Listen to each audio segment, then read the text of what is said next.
Il faut que tu maîtrises ce temps pour le TOEIC. By midnight, he blablabla for his flight connection for 4 hours. Will wait, waits, has waited ou will have been wait. Donc là dans la phrase, il faut que tu identifies les deux mots magiques. Le premier mot magique c'est by midnight, donc ça veut dire d'ici minuit. Et le deuxième mot magique qui est le for 4 hours, qui veut dire pendant 4 heures. Ok, donc là ça veut dire en gros d'ici minuit, il aura attendu sa correspondance de vol pendant 4 heures. Tu vois, donc dans le futur, à minuit dans le futur, il aura attendu pendant 4 heures. Ça, qu'est-ce que c'est? C'est un exemple typique du future perfect. Donc, future perfect simple ou future perfect continu. Donc, déjà, à partir de ça, quand on identifie ça, quand on décompose comme ça, on peut tout de suite identifier le will have been waiting, qui est du future perfect continu. Donc, d'ici minuit, il aura attendu pendant 4 heures. Exemple typique du future perfect continu ou du future perfect.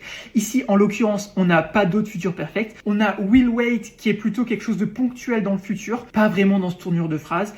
Wait, c'est du présent, donc vraiment ça se passe maintenant ou ce serait plutôt une habitude, quelque chose de général. Ici, ça va pas trop parce qu'on a ce by midnight et ce for 4 hours. Et le has waited, c'est du present perfect. Le present perfect, ça pourrait aller si on n'avait pas ce by midnight. Le present perfect, ce serait quelque chose du passé qui a un impact sur le présent. Alors que là, on se place by midnight, donc dans le futur. L'ancrage est dans le futur. Et donc, le seul qui reste, en fait, pour ces raisons-là aussi, c'est le will have been waiting.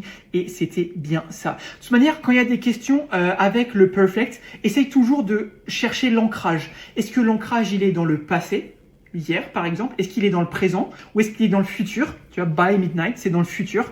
Donc là, on va essayer du future perfect. Donc voilà. D'ailleurs, si jamais tu veux voir ces questions-là, attendre ces questions, tu peux aller sur Top Student. Donc c'est www.top-students.com dans ton navigateur ou Top Student TOEIC sur Google. Tu verras, ce sera un des premiers résultats. Il y a vraiment toutes ces questions-là. Il y a aussi le processus de réflexion. C'est vraiment une fonctionnalité qu'on a ajoutée très récemment là. En gros, là, tu vois, il va te dire repère l'indicateur by midnight. Ensuite, identifie la durée, blablabla. En fait, c'est un peu le même process que j'ai appliqué dans les vidéos là pour expliquer, mais sauf que là tu l'as sous forme écrit et tu l'as sous chaque question de chaque part 5 de Top Student. Donc va voir si ça t'intéresse. Donc voilà, si jamais tu as appris quelque chose, n'hésite pas à t'abonner, à liker, à partager cette vidéo avec tes potes et moi je te dis à demain pour une nouvelle vidéo TOEIC. Allez, ciao.